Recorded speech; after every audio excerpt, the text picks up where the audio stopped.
Құрметті әріптестер, бүгін біз тест-центр ұсынған тағы да бір нұсқаны талдайтын боламыз бірге.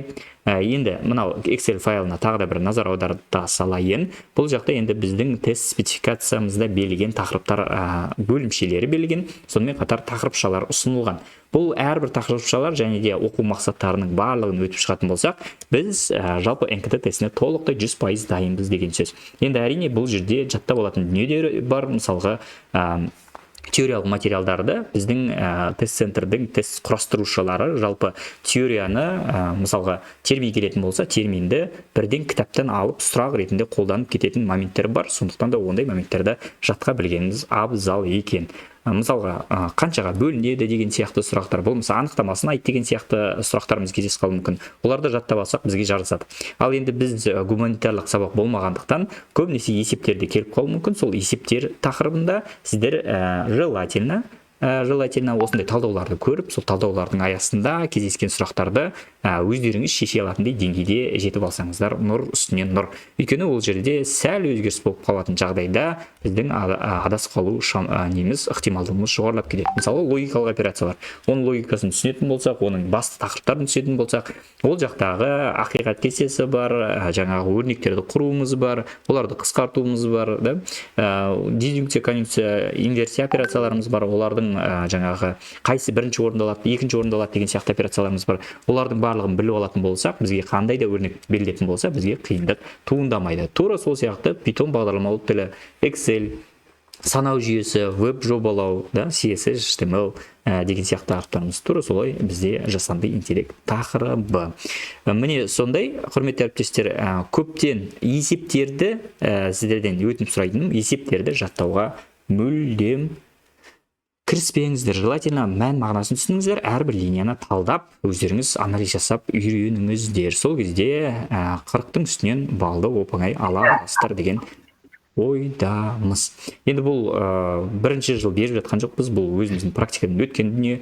Өйткені арамызға келіп жатқан ұстаздарымыз, енді былай қарап тұрсаңыздар, беріліп жатқан база, бірақ та сәл шатас болатын, именно сол есептерден болады бізде.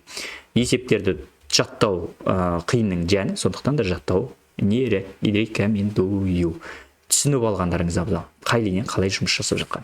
Ондай болатын болса, құрметті әріптестер, мынау кітапшаны кейіннен артынша сіздерге жекелей жіберіп жататын боламын. Бұл жақтағы оқу мақсаттарын және тақырыпшаларды, сонымен қатар оларға байланысты сұрақтарға жауап беретін болсаңыздар, мына жақта примерно осы тақырыптар аясында келетін сұрақтарда қанша балл және де қандай санатқа дайын екеніңізді біле алу мүмкіндігіңіз бар. Жалпы я жоқ арқылы жалпы сұрақтарға жауап беретін болсаңыздар, мына оқу мақсаттарын белгілеп, дайынмын, дайын емеспін деген сияқты. Ол кезде уже чисто өзіңіздің анализ жасайсыздар, и сол анализдің барысында сіздер ұбт бренд сайтына кіресіздер, сол жақта уже практикалық тапсырмалар бойынша әрбір тақырыпты жекелей пысықтауға мүмкіндігіңіз бар екенін ұмытпаңыздар. Ондай болатын болса, бүгінгі талдауымыз тағы да бір ұбт тест-центріміз ұсынған нұсқамыз болмақ. Бұл жақта енді бір қарап шықтым. Бізде ешқандай қиын сұрақтарымыз жоқ екен. Бүкіл сұрақтарымыз біздің базаның аясынан кездескен деп те айтсақ болады. Енді сол сұрақтарға назар аударайық. Экраным көрініп тұр ма? Барлығы орынды ма? Бір кері байланыс беріп жіберсеңіздер. Кері байланыс беріп жіберсеңіздер. Ондай болатын болса, мен неште қаламды қоса алайын, одан кейін барып уже кірсе беретін боламыз. Жалпы тест-центр білесіздер, пробныйларды ұсынады. Пробныйлардың аясындағы кездесетін сұрақтарымыз көбінесе бізде шынайы тесттің өзінде де кездесіп жатады. Енді бізде бұл жақта да мысалға ұсынылған ақпараттарымыздың барлығы. Қарап отырсаңыздар, бірінші сұрақтың өзіне қарасаңыздар, бізде бұл біздің базадан шыққан сұрағымыз. И получается ең бірінші сұрағымыз ол мәліметтер қоры аясында ұсынылған сұрақ екен. Мыналар барлығын алып тастай салайын. Бірінші сұрағымызға қараңыздар. Бұл егерде 15 нұсқаның аясын барлығын өтіп шыққан ұстаздарымыз болатын болса, бұл сұраққа жауапты оп-оңай бере алуларыңыз керек. Бізде енді асықпай оқып әрбір линиясына назар аударып отырайық. Бізде былай дейді: мәліметтер қорының жазба мен өріс саны қанша дейді. Жалпы жазба өріс дегеніміз не ол? Жазба дегеніміз жалпы мынау жолдар санын анықтасақ болады. 1, 2, 3 осылардың барлығын санай беретін болсақ, бізде жалпы жазбалар шығады екен. Бұл бізде жазба. Енді өріс дегеніміз біз осы мәліметтер қоры кестесінің мынау қатарларына назар аударатын болсақ, бұл бізде өрістер санын анықтап бере алады. Енді қарасаңыздар, бізде өріс саны екінші сұралып тұр, яғни бізде екінші сан 3 болуы керек. 3 болып тұрған, бірақ екі-ақ вариант бар екен. Біреуі 3 мына жерде, біреуі 3 мына жерде. Енді біздегі сұрағымыз қанша мәліметтер қоры жазбасы бар. Жалпы мынау тақырыптық жолды сіздер жазбаға жатқыза алмайсыздар. Оны да ескеріңіздер. Сондықтан да мына жолды бірден сызып тастай салсақ болады. Қалғандарын есептесек, бізде қанша жазба бар екен?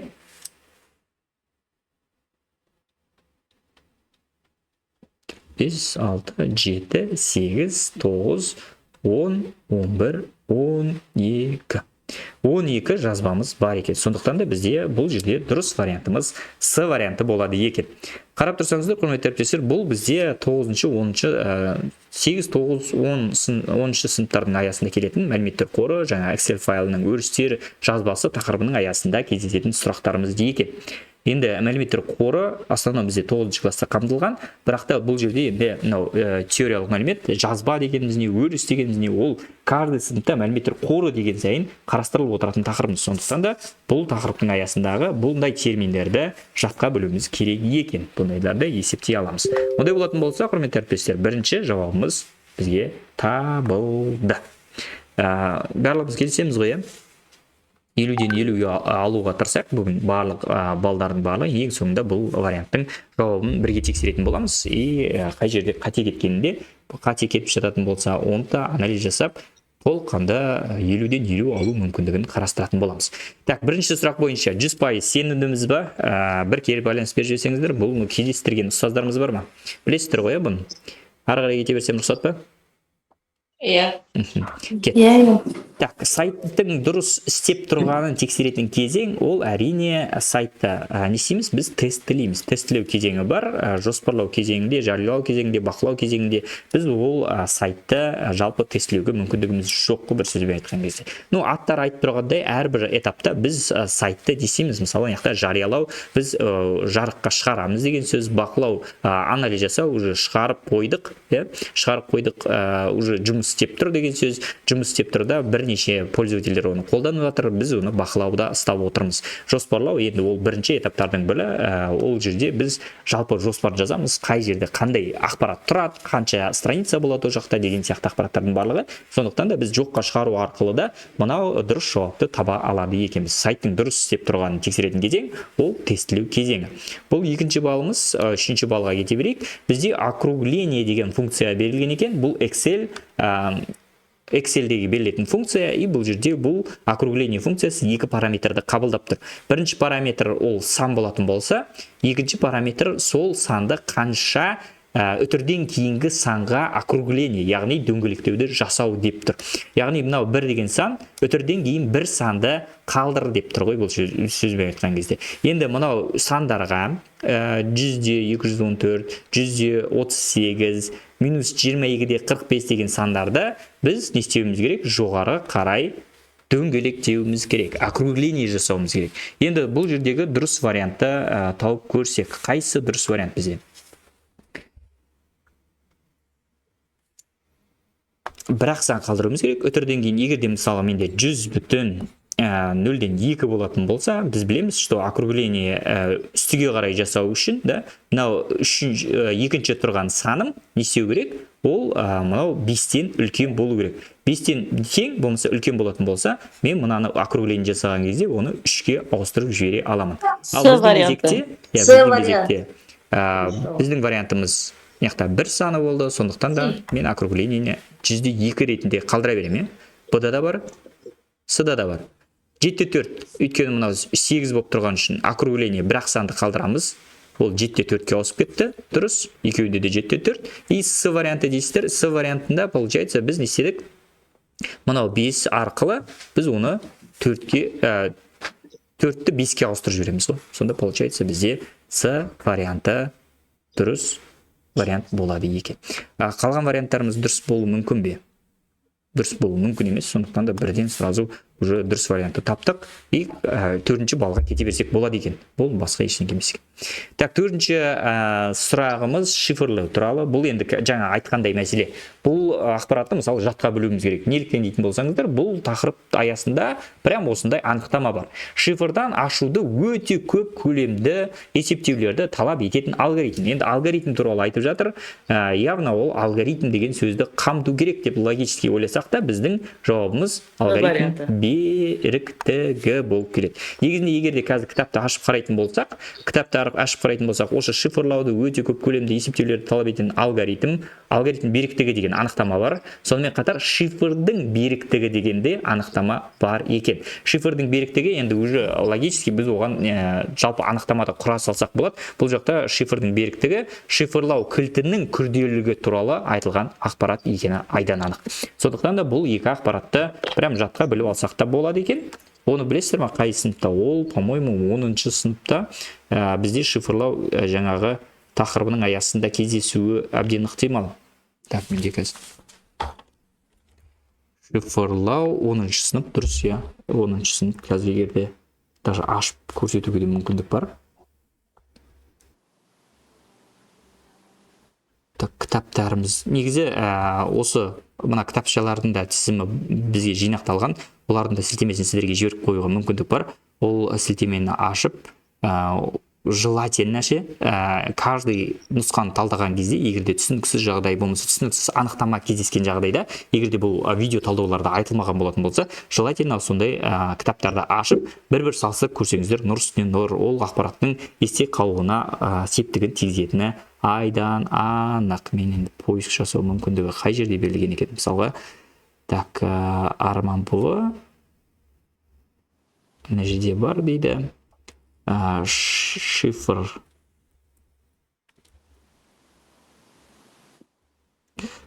Шифрлеу деп жазатын болсақ, солардың анықтамасының аясына түсіп кетуіміз ықтимал. Мысалға, мына жерде енді бұл шифрлау тақырыбының аясында, так, шифрлеу тақырыбының аясында бізге жаттау керек. Міне көрдіңіздер ме, мынандай теориялық жаңа терминдеріміз бар. Бірінші шифрлеу деген кезде сіздер кілт деген ақпаратты түсінуіңіз керек. Кілт дегеніміз жалпы код қой. Бір сөзбен айтқан кезде кез келген ақпаратты кілт арқылы шифрлей аласыздар. Шифрленген ақпаратты біз кілтсіз қайтадан оқылатын ақпаратқа ауыстыра алмаймыз. Бір сөзбен айтқан кезде, мысалы, сообщение жазылып жататын болса, WhatsApp-тардың ішінде бір сообщение бір адамнан екінші адамға түсетін болса, WhatsApp арқылы, ол шифрлеуден өткізілу керек. Неліктен дейтін болсаңыз, сіздің жазған ақпаратыңыз ол приватты ақпарат, яғни ол жаңағы құпия ақпарат болғандықтан, компанияның өзі оны оқи алмау керек. Сондықтан да ол шифрлеу процесінен өткізіледі. Ал шифрдан шығару ақпараты ол дешифрлеу деп аталады. Енді қараңыздар, сіздерде осы шифрлемеу деген сияқты ақпараттың аясында бізде криптология деген ғылым бар. Криптологияның өзі екі үлкен тармаққа бөлінеді. Криптография, ақпаратты шифрлеу әдістері туралы ғылым, и криптоанализ, соны шешу. Яғни мынау шифрлау туралы ғылым болатын болса, мынау сол шифрлеуді шешу туралы ғылым екенін жаттап алыңыздар. Бұл туралы әбден бізде сұрақтар келеді, даже анықтамалары келеді. Бұл туралы ақпаратты біз нақты білуіміз керек. Енді қараңыздар, мына астыға қарай түскен кезде алгоритм беріктігі деп көріп тұрсыздар ма? Алгоритм беріктігі шифрдан ашуды өте көп көлемдегі есептеулерді талап ететін алгоритм. Жаңағы айтқан мәселе. Құрметті әріптестер, қарап отырсаңыздар, бізде қарамен белгіленді. Получается, термин берілді, терминді жатқа біліп, бір-бірінен айырып алғанымыз абзал екен. Өйткені бұл ақпараттар бойынша сұрақтарымыз бізде әбден кездесіп жатады. Енді шифрдың крипто беріктігі деп аталады. Жаңа беріктігі деп біз шатастырдық. Бірақ та крипто беріктігі криптографиялық алгоритмнің шифрдан ашуды болдырмау, яғни жаңағы құпия сөзінің беріктігі ғой, бір сөзбен айтқан кезде. Ал мынау алгоритм, өзі алгоритмнің жалпы көп уақыт есептеліп, жаңа шифрге салынуы. Қарап тұрсаңыздар, міне крипто беріктігі. біздің екінші анықтамамыз осыған байланысты берілген екен. Парольдің беріктігі деген ақпарат жоқ бізде, шифрдің беріктігі деген де жоқ екен. Бізде шифрдің крипто беріктігі деген бар екен. Алгоритмнің беріктігі деген түсінікті, мынау анықтамамен саймасай. Қарап отырсаңыздар, осылай біз кәде сұрақты талдап отыратын болсақ, бізге ешқандай бұндай терминдеріміз қиынға соқпайтыны айдан анық. Бұл бізде 4-ші ұпайды алдық и 5-ші ұпайға біз кеттік. 5-ші ұпайда бізде былай дейді. Так, көрініп тұр ғой, құрметті әріптестер. Так, тұр. И 5-ші сұрақта бізде былай дейді. Қосу мен азайту амалын орындайтын ең қарапайым есептеуіш машинасын ойлап тапқан неміс астроном. Енді бұндай ақпараттардың барлығын жатқа білгеніміз абзал. Бұл енді біздің компьютердің тарихы жайында айтылған 6-шы сыныптың тақырыбының аясында кездесетін сұрақтарымыз. Бұл тақырыптарымыздың аясында негізінен көптеген жылдар беріледі, көптеген ғылымдардың жаңағы жұмыстарының нәтижелері туралы, олардың шығарған компьютерлері, олардың операциялары, қанша операция орындалады, қай жылы шықты деген сияқты ақпараттарымыз бар. Олардың барлығын жатқа білгеніміз абзал. Енді мына сұраққа жауап берейік. Бізде дейді, қосу мен азайту амалын орындайтын ең қарапайым есептеуіш машинасын ойлап тапқан неміс астрономы дейді. Мен записьті бір қарай салайын, записім қосылып тұр. И неміс астрономы деген бізге осы жерде подсказка, негізінде үлкен подсказка. Сол неміс астрономына байланысты біз ақпараттардың барлығын сразу сызып тастай берсек болады деген сөз. Блес Паскаль білесіздер, бұл 1643 шатаспасам Франция елінде туып өскен азамат. Бұл кісі жалпы Паскалина деген машинаны шығарған. Ол ең алғашқы механикалық есептеуіш құрылғы деп те қарастырылған негізінде информациялық технологиялар тарихында. Бұл енді француз болғандықтан бұл кісіні алып тастай салсақ болады екен, уже жоққа шығарып жатырмыз. Чарльз Бэббидж одан кейінгі шыққан кісілердің бірі. Бұл кісі аналитикалық машинаны ойлап тапқан. Аналитикалық машина, егерде қателеспесем, 1847-63 аясында ғой. Сол жылдар 1800 нақты сан білмей тұрмын. Негізінде 1800-ші жылдардан бастап ол кісіні профессор болып жұмыс істеген, и получается ол кісі бұл Бэббидж машинасын, аналитикалық машинасын қағаз бетінде ойлап тапқан. Одан кейінгі кісілер, осы кісінің студенттері, оның арасында Ада Лейвлес деген кісі бар. Ол кісі жалпы осы аналитикалық машинаны реализация жасаған. Яғни сол қағазда түсірілген затты, бір сөзбен айтқан кезде, Чарльз Бэббидж өзі реализовать ете алмай қалған затты, дүниені өзі көз жұмғаннан кейін, бір сөзбен айтқан кезде, Ада Лейвлес командасымен бірге, оның баласы бар арасында бұл машинаны жасап шыққан. И Чарльз Бэббидждің кодтарын, сол машинаға жазған кодтарын, сол машинаға жазып көрген, және де оның ішіндегі қателіктерін тапқан. И тарихта ең алғашқы программалаушы атанған біздің Ада Лейвлес деген әйел азаматы екен. Ол да мысалға 1800-ші жылдардағы болған оқиғаларымыз. Бұның барлығы Англияда болған оқиға. Англия. Біз уже екінші вариантты жазып тастадық. Мына Англия болды, мына Франция болды. Енді мына кісілер негізінен жаңағы Германияға тікелей қатысы бар. Бірақ неміс астрономы деген бізге тағы да бір подсказканы беру керек. Қайсысы болуы мүмкін деп ойлайсыздар? Уильям Шикард. Вильям Шикард. Дұрыс айтасыз, бізде астроном болған кісі Уильям Шикард, бұл Бэббиджден кейінгі кісілердің бірі, 1870 жылдардың аясында болса керек. Ол кісінің есептеуіш машинасы қосу мен азайту амалын орындайтын ең қарапайым есептеуіш машинасы болып табылады. Ал Конрад Цузе дегеніміз кім ол дейтін болсаңыздар, ол 1941 жылдары Z1 деген үлкен ENIAC EDVAC деген сияқты машиналар аясында жасалған неміс машинасы болып табылады екен. Бұл бізде Конрад Цузе деген неміс ғалымы. Так, бұл ақпаратты бөліп жарып алдық. Уильям Шикард енді біздің есімізде кетпейтін шығар, астрономы болды. Ол неміс астрономы дейтін болса, бітті. Уильям Шикардты таңдай береміз. Осындай детальдерге назар аударып отыратын болсақ, бұл ақпараттардың барлығы біздің есімізде қалады деген үміттемін. Ондай болатын болса, келесі сұрағымыз, 6-шы сұрақ бізге былай дейді. Программа нәтижесінде сәлем сөзінің экранға шығу саны дейді. Бұл жерде енді мына затқа назар аударуымыз керек. Бізде К саны 3-ке тең болды кодтың басында. Одан кейін барып бізде while циклы, яғни шартты циклымыз не дейді? Біздің шартымыз, яғни while дейді, біздің k-ның мәні үлкен болып тұратын болса 0-ден, яғни менің шартым орындалды ғой. Орындалатын болса, мен мынау циклдың денесінде орналасқан, мынау бос орындарға назар аударатын болсақ, мына екі линияның барлығы циклдың денесінде орналасқан деген сөз. Осы циклдың денесінде орналасқан ақпараттардың барлығын не істеймін? Экран бетіне шығарып шығамын, орындай беремін деген сөз. Ал егер де шарт орындалмай қалатын болса, болды біздің экрандағы ақпаратымыз шықпайды. Получается, болды біздің циклымыз аяқталды деген сөз.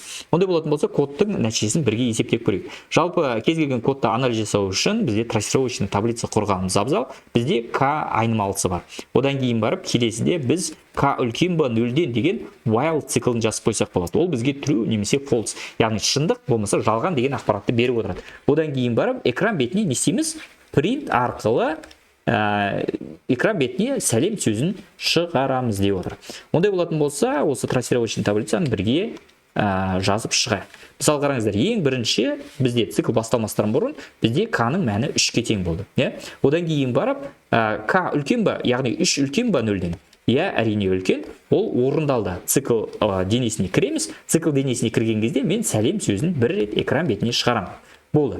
Келесі кезекте, мысалы мына жерде мына линияға келетін болсақ, бұл жерде декремент операциясы, яғни k-ның мәнінен бір мәнін алып, k-ның өзіне сақтап қой деп отыр. Бұл жерде k-ның мәнін өзгертіп жіберетін линия орындалған кезде менің k-ның мәні 2-ге ауысып кетеді. Сөйтемді 2-ні қайтадан циклдың басына қоямын, циклдың шартына қоямын, сөйтемді тексеремін. 2 үлкен ба 0-ден? Әрине ол үлкен, сондықтан да сәлем қайтадан экран бетіне шығады. Тура солай декремент орындалады келесі линияда. K-ның мәні 1-ге өзгереді. 1 үлкен ба 0-ден? Үлкен. Шарт циклдың ішіне кіреді. Сәлем сөзі қайтадан экран бетіне шығарады. 3 рет шықты. Одан кейін барып қайтадан декремент орындалған кезде біздің k-ның мәні 0-ге тең болады. Бірақ та осы жерден тоқтап қала салады деген сияқты ақпаратымыз жалғандай болып қалады. Өйткені біз бірінші тоқтату үшін мына шартты тағы да тексеріп көруіміз керек. Яғни 0 үлкен ба 0-ден? Жоқ, ол үлкен емес. Сондықтан да циклдың денесі осы жерден міне тоқтайды. Сәлем сөзі қанша рет шықты экран бетіне? 1, 2, 3. Міне осы арқылы біз уже нақты біліп отырмыз, что біздің код нәтижесі сәлем сөзін экран бетіне 3 рет шығарады екен. Қарап тұрсаңыздар, біз k айнымалысы қалай өзгергенін бақылап оттық. While циклдың денесін орындалмауын байқап оттық. Сонымен қатар print арқылы біз экран бетіне қанша ақпаратты қанша рет шығарамыз деген сияқты ақпараттардың барлығын бақыладық. Тура осы есептің негізі альтернативасы бар, когда мынау k плюс 1 деп қойып жіберген. Ол кезде бізде шексіз орындалады деген жауабымыз дұрыс болады. Шексіз неліктен орындалады дейтін болсаңыз, мысалы, мына жерде 3 болып берілетін болса, оған 1-ді қоса беретін болсаңыз, ол 4 болады, 4 үлкен ба 0-ден? Әрине, ол 5 болады, 5 үлкен ба 0-ден? Әрине, 6 үлкен болады, 7 үлкен болады, 8 үлкен болады. Ол ешқашан жалған болмайды екен. Сондықтан да циклдың денесіне кіре береміз, сәлем сөзін экран бетіне шығара береміз шексіз. Ол шексіз деген негізінен идеясы шексіз, негізінен ол шегі бар. Өйткені бізге мысалы кез келген командалық кодты программаны жіберген кезде рамда определенный память бөлінеді. Сол память толып қалатын жағдайда программа не отвечает деп жаңағы программадан шығарып жібереді. Бір сөзбен айтқан кезде кейбір кезде программалар қатып қалу себебі де сондайдан туындауы мүмкін. Бұл бізде 6-шы сұрақ, 6-шы балымызды алдық, 100% нәтижемен келе жатырмыз деген ойдамын. 7-ші балға келдік. 7-ші балда бізде rendering деген сөздің жалпы мән мағынасын анықтап бер деген сияқты берген екен. Бұл жерде енді қайтадан біз анықтап айтсақ болады. Саламатсыз, эфир сақталған ма? Мына сұрақтарды қосып интернет нашар. Міндетті түрде сақталынады. Сұрақтар көрінбей жатыр. Сақталынады, міндетті түрде сақталынады. Так, рендеринг деген сөз бұл қарап тұрсаңыздар, құрметті әріптестер, 10-шы сынып гуманитарлық бағыт аясында бізде видео контент жасау, видео монтаждау, жаңағы видео түсіру тақырыптардың аясында кездесетін термин деп те айтсақ болады. Бұл рендеринг жалпы мысалға картинкалардың жиынтығы болатын болса, солардың барлығын рендеринг арқылы бір видеоға мысалға MP4 форматындағы видеоға айналдыру болмаса AVI форматындағы видеоға айналдыру болып саналады екен.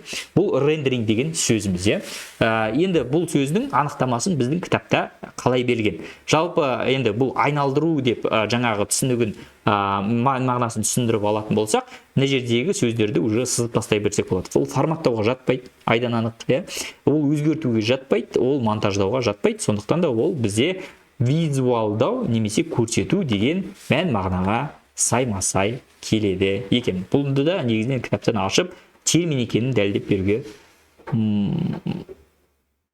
шамамыз бар негізінде. 8-ші ұпайға кете берейік. Бұл жақта енді жаңағы айтып отқандай теориялық ақпаратты жатқа білуіміз абзал. Так, растрлық графиканың негізгі 3 параметрі дейді. Растрлық графика жалпы 3 параметрі.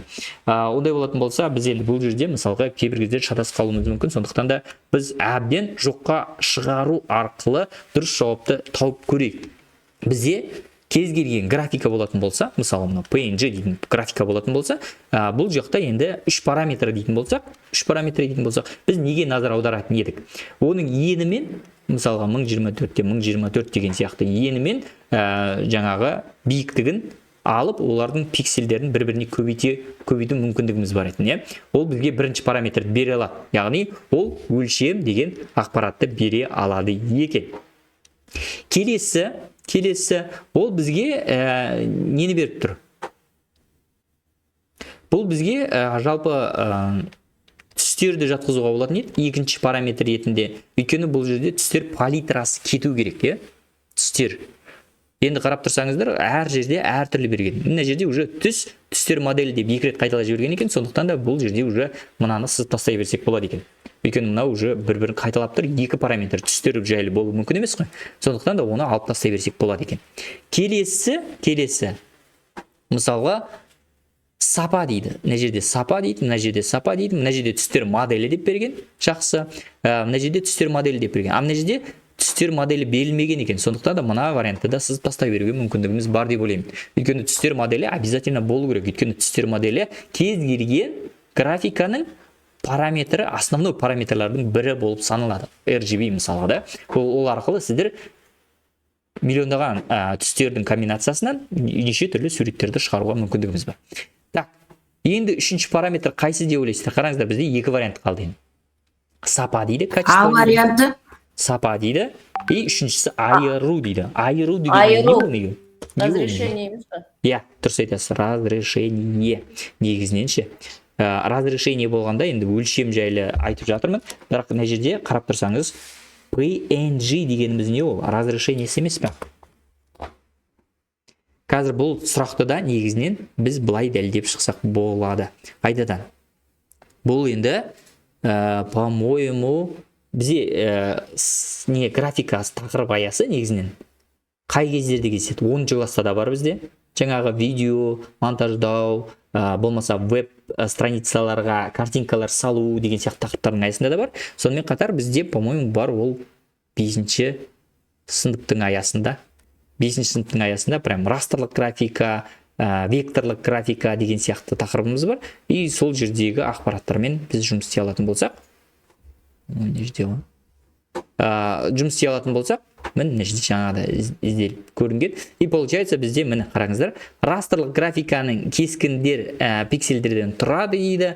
Растрлық графиканың 3 негізгі параметрі бар. Біріншісі өлшемі, екіншісі түстер моделі, RGB, мына жердегі мысалы келтірген, мынау размер өлшемі, мынау пиксельдердің санын айтып жатыр. Сонымен қатар разрешение дейді. Бұл біздің 3-ші параметріміз. Ол әрбір пиксельге қанша ақпарат сияды деген сияқты ақпарат туралы айтылған екен негізінен расширение параметрінде. Ол жаңағы тікелей PNG ма, JPEG па соған қатысты негізінен. Бірақ та идея сол, 3 параметріміз, 5-ші сынып, растрлық векторлық графикалардың айырмашылығы болмаса салыстыру кезіндегі берілген прям осындай 3 параметрдің айтылуы екен. Енді бұл ақпарат біздің есімізде, аламызда сол вариантты таңдаймыз. Өлшем, түстер моделі және де айыру. Уже сапа туралы бізде ақпараттарымыз жоққа шығарып тастаймыз. Қалған варианттарды біз жаңа алып тастаған болатынбыз. Енді бұл вариантымызды 100% дұрыс деп атадық и 9-шы балға кеттік. 9-шы балда былай дейді, 90-дағы бағаларды қолданылған команда дейді, бізде 3-терді не істеген? Сарыға бояған, 4-терді жасылға бояған, 5-терді алғанда көкке бояған. Егерде тура осындай ақпараттардың барлығын жеке орындап шығу бізде мақсат болатын болса, біз оны ровно арқылы жасай аламыз. Егер 3-ке тең болатын болса, желтый, егер 4-ке тең болатын болса, жасыл, егер 5-ке тең болатын болса, көк деген сияқты ақпараттарды жеке бояп шықсақ болады. Ал біз мыналармен істей аламыз ба? Меньше, больше, между деген сияқты ақпаратпен істей аламыз. Негізі біз олармен де істей аламыз. Каждый раз, по идее, мыналардың барлығын жасап шығуға болады. Меньше 4 сарыға боя деген сияқты да, мысалға. Да? Больше 4 көкке боя деген сияқты мысалы. Между 3 пен 5 мысалға жасылға боя деген сияқты. Бірақ та олардың барлығын бөлек жасау мүмкіндігі екен. Сондықтан да егерде мысалға мынаны да бөлек орындауға мүмкіндік беретін бірақ команданы таңдай дейтін болса, біз ровно деген команданы таңдауымыз керек екен. Так. Бұл түсінікті болған шығар, бұл бізде Excel бағдарламалау программасы, бағдарламалау емес, Excel программасы жалпы мәліметтер қоры тақырыбының аясында кездесетін программа. Бұл жерде енді статистикалық мәліметтерді есептеу, сәндеу, форматтау, ұяшықтарды форматтау тақырыбының аясында кездесетін командаларымыз болып тұр. Сол командаға қатысты сұрағымыз. Бұл жерде енді ровно деген жауабымыз дұрыс. Ол не үшін дұрыс екенін де айтып өттік. 10-шы балға кеттік. Ұяшықтардың түсі, қарып түсі немесе белгішелер жиынтығы бойынша сұрыптау дейді.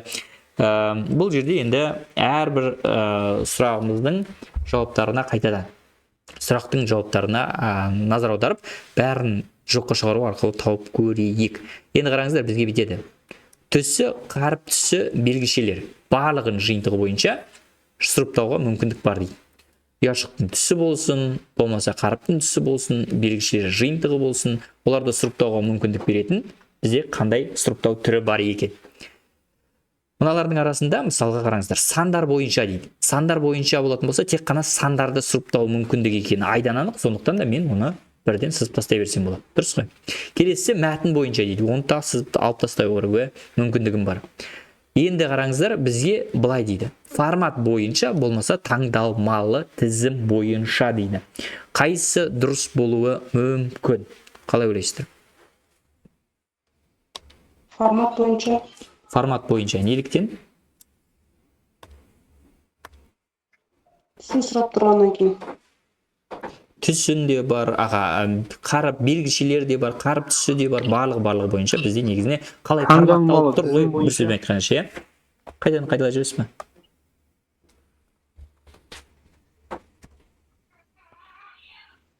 Бір қайталай жүресіз бе? Таңдалмалы тізім бойынша емес па? Таңдалмалы тізім бойынша емес па? Неліктен олай ойладыңыз? Таңдалып тұр ғой тізімдер. Ұяшықтардың түсі, қаріптің түсі, белгішелердің жиынтығы. Осы бойынша. Давайте онда Excel-ге кірейік, прям Excel-де. Негізінен формат деген сөздің өзі сізге. Формат бойынша сияқты формат деген сөздің өзі негізінен бізге кішігірім подсказка ретінде ойнаса болады. Өйткені ол жерде біз форматын өзгертіп жатқан жоқпыз ба? Суреттің, жаңағы мәтіннің, так. Былай қояйын. Мына сандарды қолданайын. Мысалға, мыналардың ол дұрыс, сіздің формат деп ойлап тұрғаныңыз да дұрыс. Бірақ мына таңдалмалы тізімді андай қарастыруға да болады да, тізімдер тұр ғой ана жерде, сұрыптауда тізімдер тұр. Жаңа ұяшықтардың түсі тұр, қаріптің түсі тұр, және белгішелердің жиынтығы тұр. Осыны бір тізімде қарастырсақ, осы тізімдер бойынша сұрыптау дегенге. Былай, получается, ананы алып, сортировкаға кіріп, настраиваем сортировкаға барып, осы жердегі сортировканың түрлерін айтып отырсыз ғой, мысалға, цвет ячейки, цвет шрифта, значок условного форматирования дейді. Бұл жерде енді спорный сұрақ болайын деп тұр. Сортировка осы тізімдер бойынша деп тұрсыз ғой, получается. Так, бұл жақтағы енді формат либо тізім. Көрейік.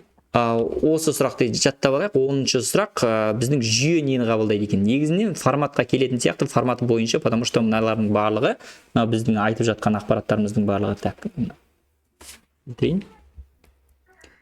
біздің айтып жатқан ақпараттың барлығы мына форматирование туралы, условное форматирование туралы, потому что мына жақта цветовые данные барлығы солар арқылы да сұрыптау мүмкіндігі негізінен бізге формат жайындағы ақпараттар. Условное форматирование, болмаса жалпы формат, сол ақпаратпен сайма-сай келуі мүмкін екен. Негізінен 8-ші класстың тақырыбын ашып, осы тақырыпты негізінен нақтылап жіберсек те болады. Условное форматирование бұл енді форматтауға ғана қатысты болып тұр. Түсі болды, набор значков болды, да?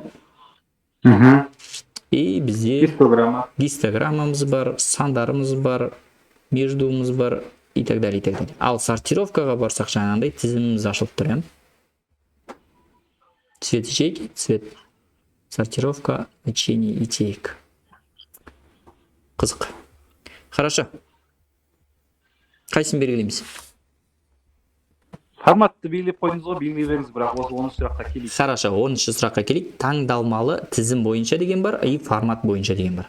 11-ші сұрақ позициялық сандардың жүйесін сандарды ұсынудың құрылымдық элементі. Бұл енді позициялық сандарға байланысты әрбір позициялық санымыз, мысалы екілік жүйеде берілген сан болатын болса, оның әрқайсысының өзінің позициясы бар екені белгілі. Ол бізде разряд деп аталады, дұрыс айтасыз. Оны разряд деп жазып аламыз. Кеттік ары қарай. 12-ші. Бір атаумен біріктірілген бір типтегі деректерді тұратын айнымалардың Массив. дұрыс айтасыз. Бізде бар жолдарымыз енді білесіздер, тырнақшалармен берілген ақпараттар. Жиым деген н-мен аяқталады, сосын жиым деген м-мен аяқталады деген қазақшасы келеді екен кейде. Жиын деген ақпараттың ба? Иә, осының. Так, получается бізде Жиым ғой негізі. содан кейін бар бізде шарт деген ақпарат берілген екен, бұны сыз тастай салсақ болады. Одан кейін мән деген ақпаратты сыз тастай салсақ болады. Енді бізде қалып жатқаны массив. Негізінен тура осындай анықтамасы бар. Екінші неміз бар, бізде деректер құрылымы бар. Ол деректер құрылымы бізде тізім деп аталатын құрылым. Тізім дегеніміз ол тек қана бір типті мәліметтерді сақтамайды. Массив пен тізімнің айырмашылығы не дейтін болсаңыздар, тура осы сөздің аясында негізінен. Массивтеріңіз бір атаумен, мысалға X деген атаумен, бір типтегі мәліметтерді сақтай алады. Мысалға, оның ішінде тек қана бүтін сандар сақталсын. Мысалға, тек қана бүтін сандарды қоя аламыз. Ол жақта i деген сан мәліметті береміз. Бұл integer деген ақпарат. Яғни бұл жерде бүтін сандарды ғана сақтай аламыз.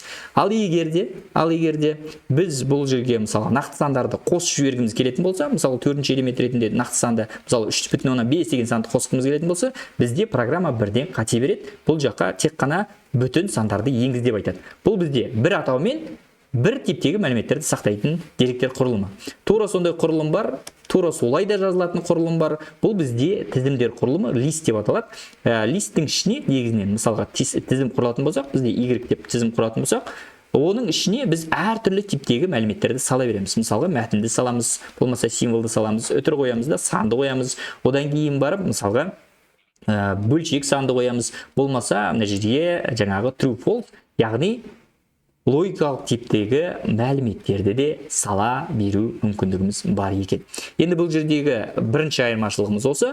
Бір типтегі ақпараттарды сақтайтын болсаңыздар, массивтер, әртүрлі типтегі ақпаратты сақтағыңыз келсе, тізімдер сіздерге көмектесе алады екен. Не үшін бұлай жасалған негізінен? Бұлай жасалған себебі, бұл жерде мысалға, егерде сіздер үлкен программамен жұмыс жасап жатқан болатын болсаңыздар, және де жадыны дұрыс қолданғыңыз келетін болса, яғни аз орынды пайдаланғыңыз келетін болса, сіздер осы массивті қолдана алуларыңыз керек екен. Ол array деген кітапхананы шақыру арқылы жүзеге асырылады. Ал мынау стандартты типті деректер құрылымы, бұл жақтағы ақпараттар көрпістер, әртүрлі типтегі мәліметтер, и олардың барлығын бір атаудың астына салған кезде, бір сөзбен айтқан кезде, көптеу орын алады компьютер жадында. Ол кішкентай мәліметтермен жұмыс істеген кезде жақсырақ, ал үлкен деректермен жұмыс істеген кезде желательно сандармен жұмыс істеген болса, нақты массивтермен, arrayмен жұмыс істегеніміз дұрыс екен. Ал жолдарымыз енді белгілі, жаңағындай тырнақшаларымыз болады. Тырнақшалардың арасында әрбір элементтің өзінің нелері болады, индексациясы болады, олардың символдарымен жеке-жеке жұмыс жасауға мүмкіндігіміз бар. Енді массив пен тізімдердің арасындағы айырмашылығымыз, басты айырмашылығымыз осы болғандықтан, олардың операцияларының арасында особо айырмашылық жоқ негізінен. Мысалға мына жерде insert деген ақпаратпен жұмыс істей алсаңыздар болады, яғни функция арқылы сіздер мәліметтерді соңына қоссаңыздар болады. Тура солай insert арқылы сіздерде мына жақта да қоссаңыздар болады, append арқылы да қоссаңыздар болады. Екеуінде де бірдей командаларымыз бар. len арқылы мысалы мынаның ұзындығын есептесеңіз болады. Тура солай сияқты мына жақта да ұзындығын есептеу мүмкіндігіңіз бар екен. Сонымен бұл сұрақты да алдық и 13-ші сұраққа кеттік. Логикалық алгебраның атасы. Енді бұл сұраққа біз 100% жауап бере алуымыз керек. Ол бізде Буль, яғни Джордж Буль, Бульва алгебраның атасы болып саналады. Жаңағы негізінен бульдік типті мәлімет деп атамыз ғой, true false деген мәнді қабылдай алатын деген сияқты мәліметтеріміздің барлығы негізінде сол кісінің атына арналып жасалған екен. Так, Джордж Бульді таптық, ары қарай кеттік. 14-ші сұрағымыз. 14-ші сұрағымыз Wi-Fi пайда болған жыл. Бұл енді уже қанша жыл кездесіп жатыр. Бұл бізде 91-ші жыл. Жатта болатын мәліметіміз Wi-Fi пайда болған жыл. И получается бұл соған қатысты тағы да бір сұрағымыз бар бізде базада. Wi-Fi қай мемлекетте пайда болды деген. 91-ші жыл. Нидерландыда пайда болған.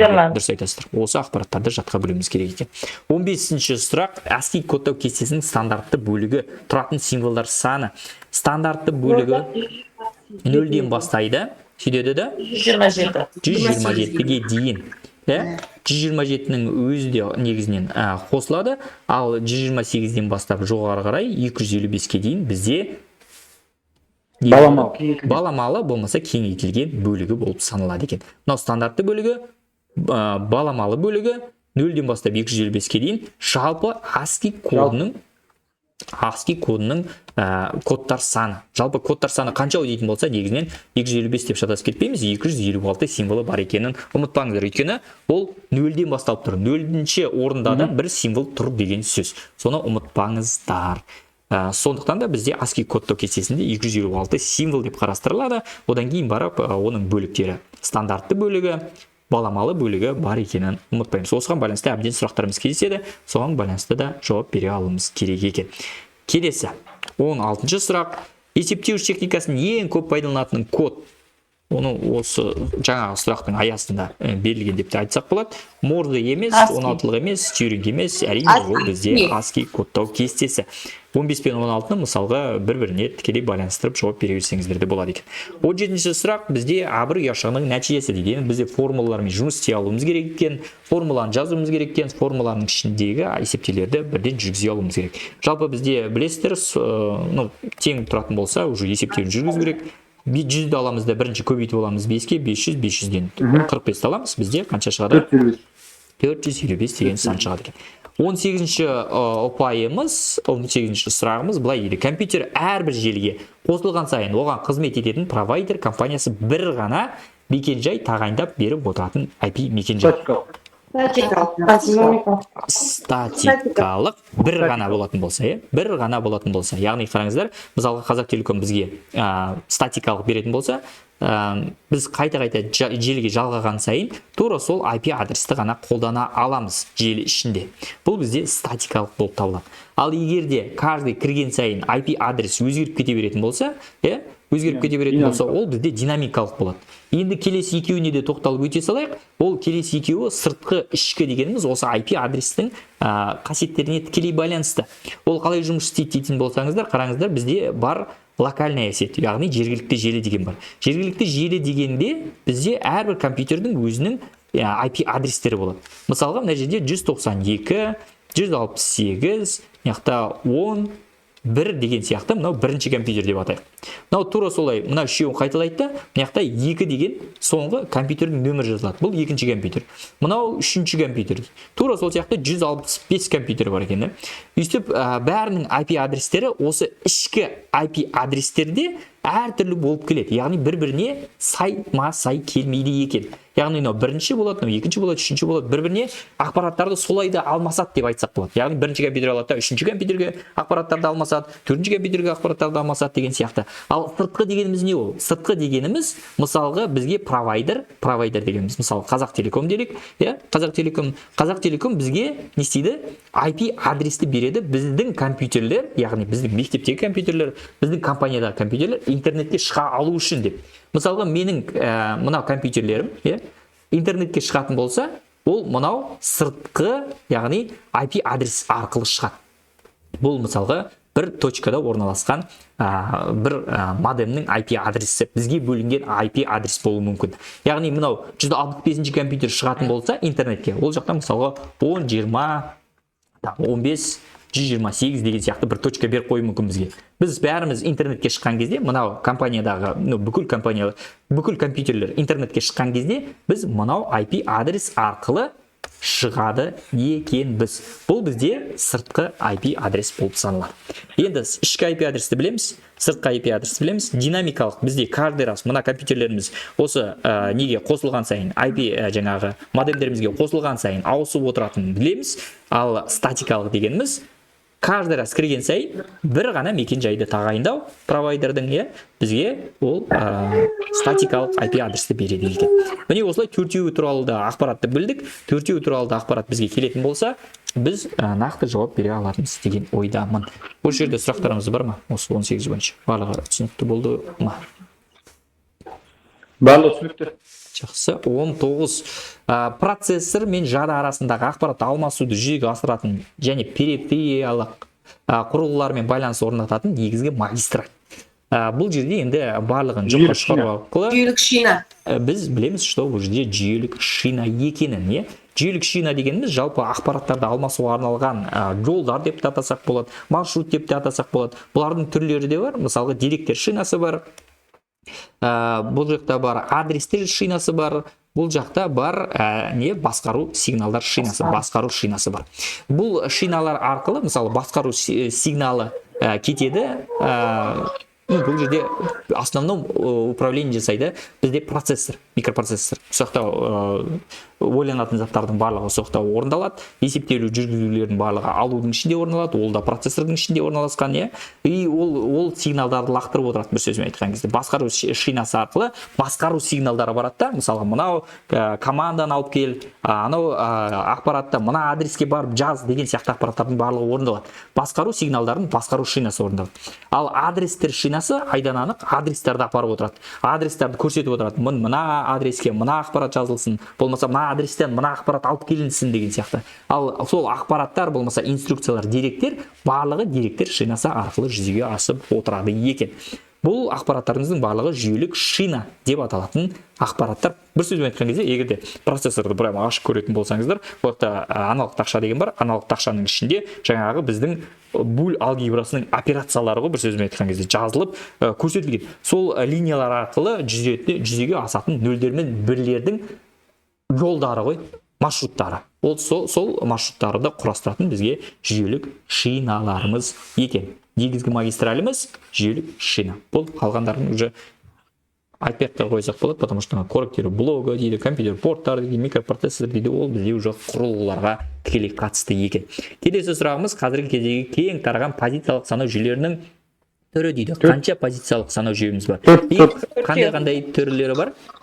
Екілік, сегіздік, 16. Дұрыс айтасыз. Екілік, сегіздік, 16-лық сол бізде кеңінен тараған позициялық санау жүйелері деп білеміз. Бұл басқа ештеңе емес. Енді бұл жақсы. Келесі. Жасанды нейрондық желілерді жіктеуге болатын белгілер. Бұл 11-ші сыныптың тақырыбы. Бізде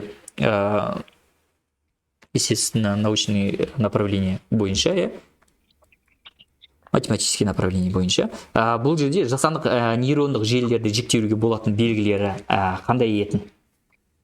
Бізде қабаттар саны болатыны айдан анық екен, көріп тұрсыздар. Бәрінде бар қабаттар саны. Одан кейін барып, екіншісі қайсы болады?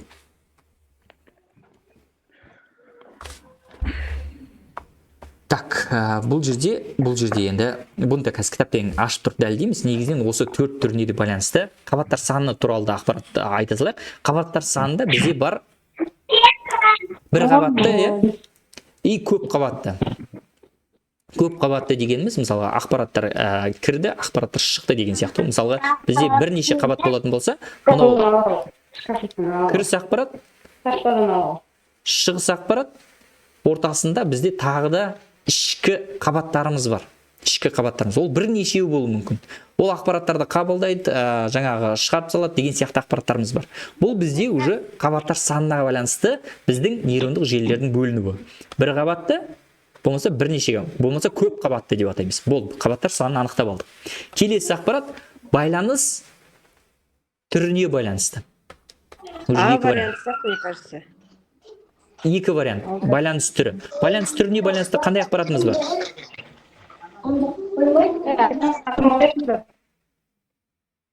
Бір бағытты деген бар.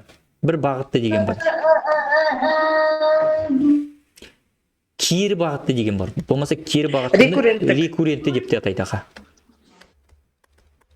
Рекуррентті деп те атайды. Ол қалай десеңіздер, мысалы бізде бір қабат болатын болса, оның ішіндегі қабаттар болатын болса, мысалы бірнеше ақпараттар бір-бірімен алмасып жатыр деп атайық. И бір ақпаратымыз мысалға кері қарай лақтырып отырады ақпаратты. Кері бағытты болмаса рекуррентті дегеніміз осы. Ал бір бағытты дегеніміз ақпараттың барлығы кірістен шығысқа қарай стрелкамен барып отырады деп те атасақ болады. Бұл мысалға кірістен ішкі қабатқа берілді, ішкі қабаттан уже шығыс қабатына беріледі де ақпараттарымыздың барлығы шығып отырады. Бұл бізде байланыс түріне байланысты. Келесі ақпаратымыз бізде оқу алгоритміне байланысты и ең соңғысы шешілетін есептердің классына байланысты негізінде. Бұл енді жалпы кітапта берілген ақпарат осылай. Осы ақпаратты негізінде жатқа біліп алсақ, нұр үстінен нұр. Так, алгоритмдер бойынша да, бізге шешілетін есептердің классы бойынша да негізінде толық ақпарат бізде 10-шы сыныптың тақырыптарының аясында, 11-шы сыныптың тақырыптарының аясында беріледі. И міне нейрондық желілер тақырыбы, нейрондық желілер тақырыбының аясында, мысалы жасанды нейрондық желілердің төмендегі белгілер бойынша бөлінеді деп, осы 4 ақпаратты беріп қойған екен. Так, қабаттар саны, байланыс түрі, оқыту алгоритмі, шешілетін есептердің классы деп, и осы тақырыптардың аясын бүйтіп ашып қарай беретін болсаңыздар, міне бір қабатты, көп қабатты деген кетті. Олардың байланыс түрі туралы кетті. Мысалға тікелей байланысқан, кері байланысқан, одан кейін барып уже келесі ақпараттарымыз келіп береді екен. Мына жерде мысалға алгоритмдер туралы ақпарат бермеген, алгоритмдер негізінен алдыңғы ақпараттардың аясында тоқтатылып өтілген. Так, микрофонды өшіп қойып құрметтірпіз. Бір-бірімізге мешет етпек.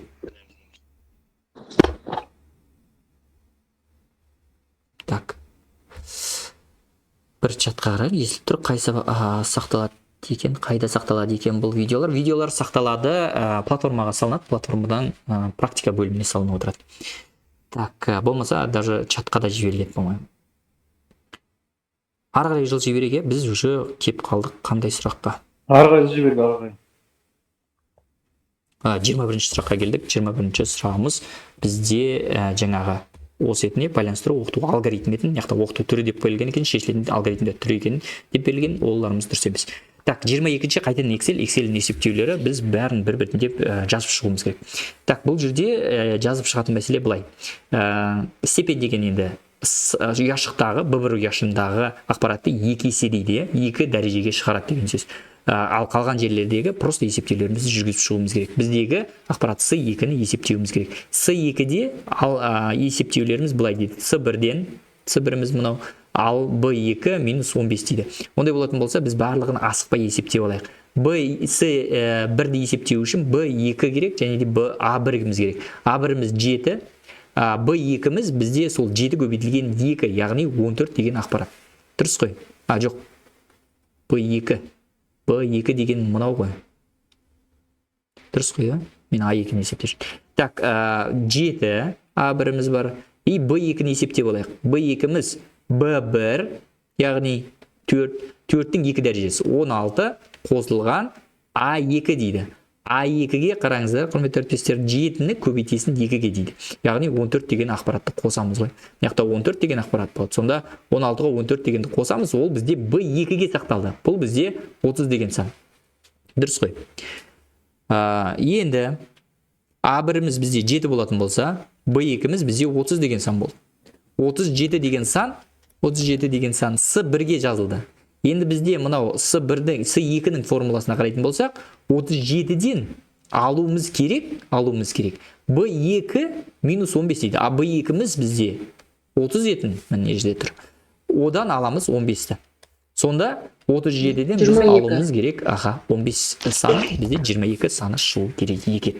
Міне осылай, жалпы әрбір линияны асықпай орындап шығатын болсақ, және мен сияқты шатасып кетпейтін болсақ, біз дұрыс жауапты оп-оңай таба алады екенбіз. Мысалы қарап тұрсаңыздар, бұндай сұрақтардың жаттаудың да қажеті жоқ. Негізінен мән мағынасын түсініп отыратын болсақ, бұндай сұрақтарды оп-оңай алып шыға аламыз. Құрметті әріптестер, микрофонды өшіре тұрайық. CSS-тегі HTML-ге қосудың тәсілдері. Бірікісте микрофон қосып кетті ме? Так, CSS-те қосудың тәсілдері 3 тәсілі бар. Бірінші, мысалға, ағылшын тілінде айтатын болсақ, external деп аталады. Біріншісі, өйткені ол жерде external сыртқы деген мән мағынаны біледі. Сыртқы дегенде қалай жұмыс істейміз? Сыртқы дегенде жалпы мысалға CSS файлының ішіне, CSS мысалы style деген сияқты файл болсын, оның расширениесі CSS болсын, оның ішіне сәндеулердің барлығын жазып аламыз. Мысалға параграф мынандай болады, таблица мынандай болады, тізім мынандай болады, суреттің ұзындығы мынандай болады, барлығын сәндеулерді жазып аламыз. Сөйтемізде бізде HTML файлы бар. HTML файлының, мысалы индекс HTML файл. Осы сәндеулерді кірістіру үшін біз link деген сөзді жазамыз да, link деген жаңағы тегін жазамыз да, сөйтемізде осы файлды біз мынау HTML файлына байлап тастаймыз. Енді осы байлау жүргізген кезде біз HTML файлын ашатын болсақ, браузерді ашатын болсақ, ол сәндеулердің барлығы уже біз автоматты түрде көре аламыз деген сөз. Енді бұл не үшін жасалған? Сыртқы не үшін жасалған жалпы? Сыртқы бізде былай жасалған. Егер де біз мысалға тағы да бір файл болатын болса, бізде индекс 2 деген сияқты файл, индекс 3 деген сияқты бәрі HTML файлдар болатын болса, олардың барлығына бірдей сәндеулерді қолдану үшін осы мынау CSS-те жазылған, мынау файлда жазылған ақпаратты қолдана берсек мүмкіндік бар екен. Сонда бір-ақ сәндеу жазып, оны бірнеше файлдарға қолдану мүмкіндігін беретін бізде сыртқы external деген CSS-ті HTML-ге қосу әдісі екен. Бұл бірінші әдіс. Екінші әдіс, егер де біз тек қана мысалға HTML бар бізде, біз ол мысалы CSS файлымыз болды дедік, бірақ ол CSS файлдағы ақпараттан бөлек осы страницаға біз ерекше бір сәндеу қосқымыз келіп тұр. Егер де осы страницадағы параграфтарымыздың барлығы жасыл болсын, болмаса қызыл болсын деген сияқты ақпаратты қосқымыз келетін болса, біз internal деген екінші құжат деңгейіндегі CSS-ті қосамыз. Ол бізде style сөздерінің арасында орналасқан тегтеріміз болып саналады. Яғни бұл жақта сәндеулеріміз болып саналады. Мысалы параграф деп ашамыз да, параграфтың жаңағы түсін, color, болмаса size, font и так далее, барлығын өзгерте беруге мүмкіндігіміз бар екен. Бұл бізде құжат деңгейіндегі ақпарат. Яғни осы құжаттың параграфтарының барлығы, бір сөзбен айтқан кезде, мықты жазылған сәндеулерге сайма-сай өзгеріп отырады. Бұл екінші. Уже мысалға экстерналды қолданған жоқпыз, біз осы файлдың ішіне кірген кезде интерналды пайдаланып кеттік. Енді менде үшіншісі бар. Үшіншісі ол ішкі ақпарат, яғни ішкі стиль деп аталады. Ол ішкі стиліміз қалай жұмыс істейтін болсаңыздар, ол жерде былай болады. Мысалға бізде HTML файлым бар. HTML файлдың әрбір параграфы бар деп атайықшы. Мысалы, мына жерде бірінші параграфым бар. Одан кейін тағы да бір параграфым бар. Да. И мен айтқым келеді, мына параграфты алда жасылға боя, мына параграфты қызылға боя, мына параграфты там фиолетовыйға боя деген сияқты әртүрлі түстерді бояғым келеді. И получается мен уже мынау линияның ішіне style атрибутын қосуға мүмкіндігім бар. Style'ды ашамда осы параграфтың түсін, яғни color, background color, там size, font и так далее, барлығын өзгерте беру мүмкіндігім бар екен. Бұл осы параграфқа ғана қатысты бола алады. Ол бізде ішкі стиль түрі. Енді бұл тақырыптың аясында негізінен бізге операциялық сұрақтар өте көп кездеседі. Оны ескеріп жүріңіздер. Мысалға, оқушыларды ОБТ-ға дайындасаңыздар да, НКТ-ға өзіңіз дайындалсаңыз да, бұл тақырыптың аясында бізде кітаптардың өзінде шатасу ақпараттары беріп жатады. Біздегі сол үш ақпаратымыз әртүрлі деңгейде беріп жатады, сондықтан да оған да мұқият боламыз. Енді жоққа шығару арқылы да, болмаса мынау жаңағы үш естіген ақпаратымызды біз уже дұрыс таба аламыз деген ойдамын. Мысалы, ғаламдық стиль, байланыс стиль деген ақпарат жоқ, блоктық стильдер, стильді экспорттау деген ақпарат жоқ, құжаттың басында, құжаттың соңында деген ақпаратымыз жоқ. Сондықтан да біз ішкі стиль, құжат деңгейіндегі стиль, сыртқы стиль деген ақпаратты таңдаймыз. Бұл жерде 100% нәтижені алып кете аламыз. 24-ші балл. Енді бір жерде есептеу жүргізуіміз керек екен. Есептеу жүргізу үшін мынау тест центр сайты болса, сіздерде тест тапсырып отқан кезде нақты осындай калькуляторларыңыз болатынын ескеріңіздер. Бұл калькулятор арқылы жалпы любой есептеулерді жүргізе береміз. Ол уже өздері беріп тұрған мүмкіндік. Калькуляторды аштық, калькулятор арқылы біз есептеуді жүргізейік. Енді қараңыздар, бұл жақта сіздерге не подсказка беріп тұр? Подсказка беріп тұр, нәтиженің барлығы килобайт бөлінген, көріп тұрсыздар, секунд деген ақпарат беріліп тұр. Яғни біздің минутты аламыз да секундқа ауыстырамыз, сөйтеміз де оны бөлеміз мына ақпаратқа, бір сөзбен айтқан кезде. Бірақ та бұны да не істеуіміз керек? Килобайтты килобитке ауыстыруымыз керек. Бір байттың ішінде 8 бит болатын болса, біз 60 килобайтты килобитке ауыстыру үшін мен істеймін? Көбейтемін 8-ге. Дұрыс қой? Әрбір байттың ішінде 8 битім бар. Сонда получается менде килобит ақпарат шыға кетеді. Қанша килобит болады? 8 көбейтілген 60 480 болады. 480-ді жазып қойдық. Енді өздері формуланы беріп тұр бізге. Оны бөл секундқа деп тұр ғой бізге. Секундқа бөлетін болсақ, бірінші біз секундты тауып ала салайық. Жалпы 4 минуттың ішінде, көбейтеміз 4-ке 240 и 240-қа бөле салыңыздар мұнаны. Бөліп атыр мені. Сонда менде получается 2 килобит секундына деген ақпарат шыға кетеді екен. Түсінікті болды ма есептеулеріміз? Жақсы, түсінікті. Жақсы. Бұл жерде енді подсказка қараңыздар. Бірінші бізде калькулятор бар екенін ұмытпаймыз. Екінші бізде мынау килобит деді.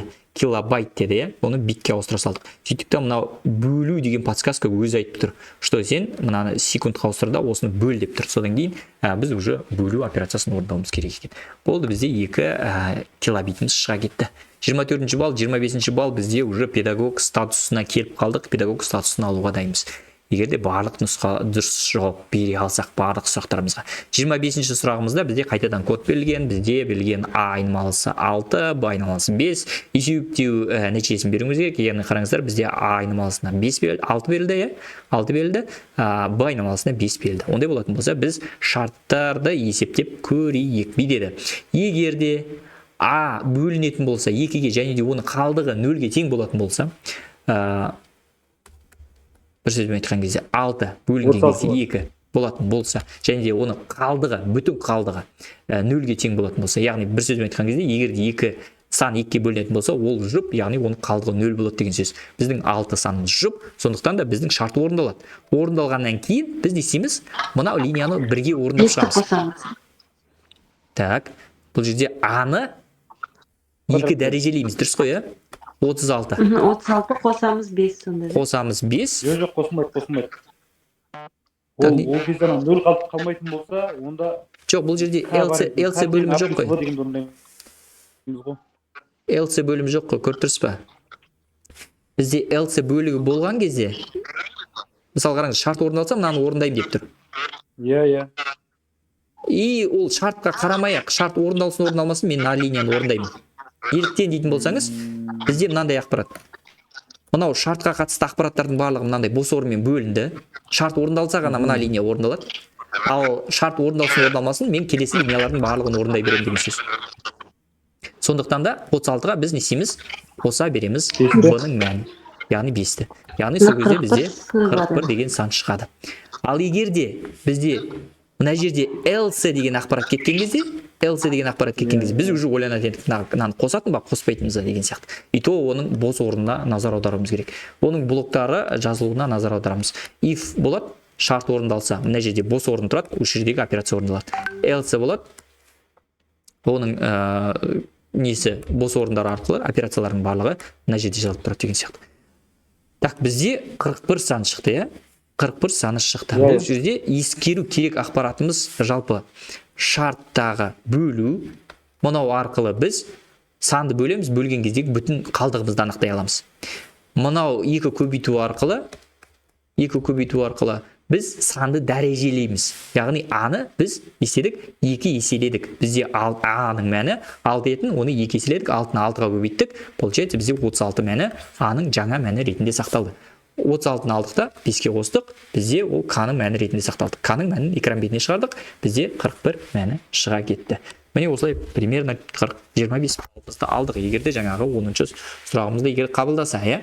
Аналитикалық машина неше бөліктен тұрады дейді. Жаңа ғана ескерткен мәлімет, енді бұл жерде бөліктері туралы ақпаратты бізде тарих сабақтарымыз негізінен бізде 6-шы сынып қойдым жазаспасам, иә.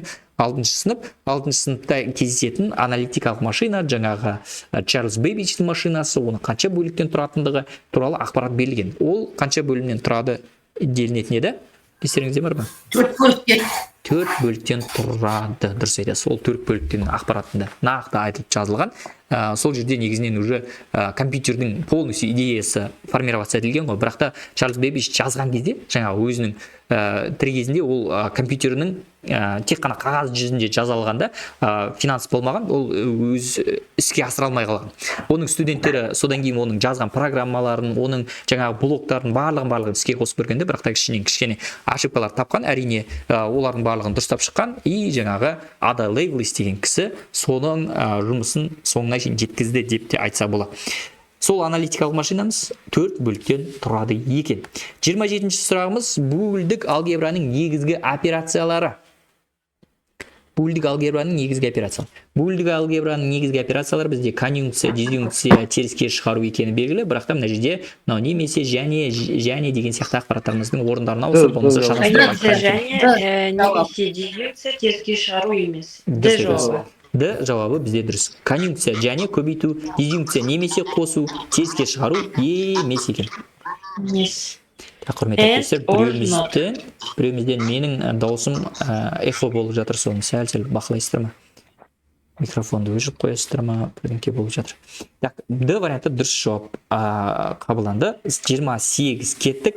Компьютердің ақпараттың негізгі модульдік құрылғысы дейді. Жаңағы модульдік магистраль деп айтады қой. Соның барлығы магистраль орналасқан ақпаратымыз, негізгі құрылғымыз ол аналық тақша болып саналады екен.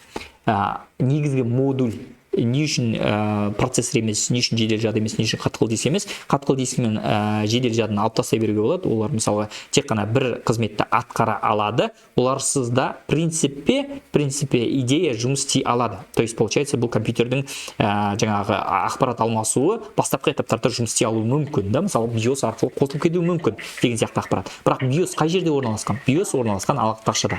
Ал процессор болмаса жады, қатқыл диск қай жерде бір-бірімен байланыса алады? Ол аналық тақшада байланыса алады. Сондықтан да бұл жердегі компьютердің негізгі модульдік құрылғысы аналық тақша болады екен. Кешіріңіз, изображениесі анық көрінбей жатыр.